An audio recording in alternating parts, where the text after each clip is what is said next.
जगन्नाथ जी को रसगुल्लों की चोरी क्यों करनी पड़ी? आखिर ऐसी लीला के पीछे क्या है राज? पूरी नगरी में एक नन्ही सी बालिका रहती थी। नाम था गौरी। उम्र बस 8 वर्ष। बचपन से ही उसका कोई भाई नहीं था, लेकिन उसके मन में भगवान जगन्नाथ के लिए ऐसा प्रेम था कि वो उन्हें अपना सगा भाई मानती थी। हर सुबह मंदिर के सामने जाकर कहती, हे जगन्नाथ, तुम मेरे भाई हो ना?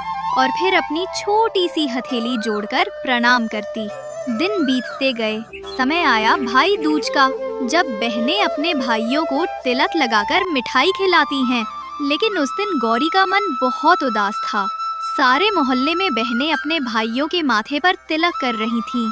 कोई मिठाई बांट रही थी, कोई राखी जैसे धागे बांध रही थी, पर गौरी के पास तो कोई भाई था ही नहीं। वो धीरे धीरे कदमों से जगन्नाथ मंदिर की ओर चली। वो मंदिर पहुंची और गर्भगृह के द्वार पर बैठकर फूट फूट कर रोने लगी। किसे भाई कहूँ? सबके भाई आते हैं, पर मेरे नहीं आते, आप भी नहीं। वो पास ही के एक पीपल के पेड़ के नीचे बैठ गई। आंसू उसके गालों से बहकर जमीन में समा रहे थे।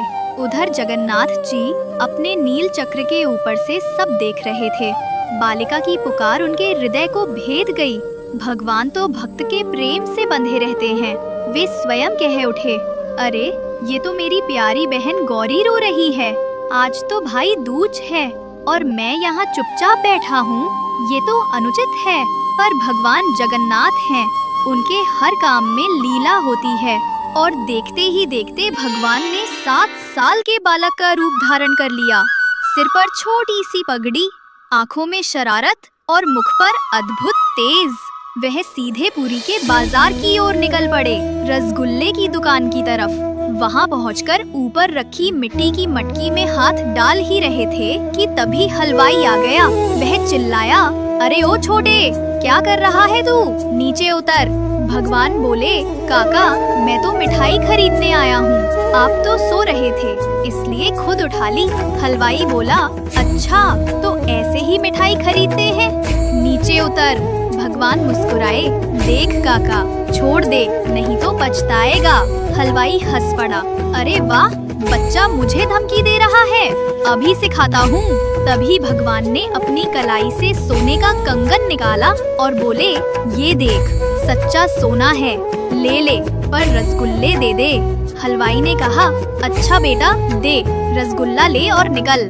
भगवान नीचे उतरे, रसगुल्ले लिए और दुकान के बाहर जैसे ही निकले, अचानक चकमा देकर भाग पड़े। हलवाई चिल्लाया, अरे रुको, अभी बताता हूँ, और उनके पीछे पीछे दौड़ा। पर भगवान जगन्नाथ की लीला कौन रोक सके? वे पूरे शहर में उसे इतना घुमाते रहे कि बेचारा हलवाई थककर वहीं गिर पड़ा और बोला, हे भगवान, आज बड़ा विचित्र बालक मिला। जब हलवाई वापस आया तो उसकी दुकान खाली थी। अब वो रोने लगा, क्योंकि बलभद्र जी उसकी दुकान से सारे रसगुल्ले ले गए थे और बदले में 2 सोने के कंगन छोड़ गए थे। वो कंगन उसे मिले और उसके जीवन में फिर से जान आ गई। उधर शाम ढल चुकी थी। मंदिर के पास वही गौरी अब भी पेड़ के नीचे बैठी थी, आंखें बंद, आंसू थमने का नाम नहीं ले रहे थे। तभी एक मधुर आवाज गूंजी, दीदी देखो, मैं आ गया। गौरी ने सिर उठाया। सामने वही सुंदर 7 साल का बालक हाथ में रसगुल्ले की पोटली लिए खड़ा था। वो उठकर बोली, तुम कौन? बालक मुस्कुराया, तुम्हारा भाई जगन्नाथ। क्षण भर को समय ठहर गया। गौरी ने दौड़कर उस बालक को गले लगा लिया। उसके आंसू अब खुशी के थे। भगवान बोले, चलो बहन, आज तो भाई दूज है, मेरे साथ चलो। और उन्होंने गौरी का हाथ थामकर अपने दिव्य भवन में प्रवेश किया। वहाँ सुभद्रा जी और बलभद्र जी पहले से बैठे थे।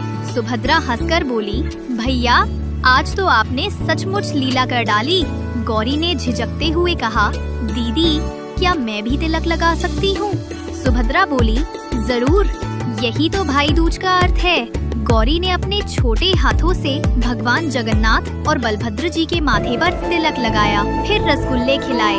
भगवान हंसते हुए बोले, अब हर साल भाई दूज पर तुम्हें मिठाई मैं ही लाकर दूंगा बहन। भाव कोई भी हो, अगर विश्वास और आस्था अडिग है तो परमात्मा हमारे लिए सहज हो जाते हैं।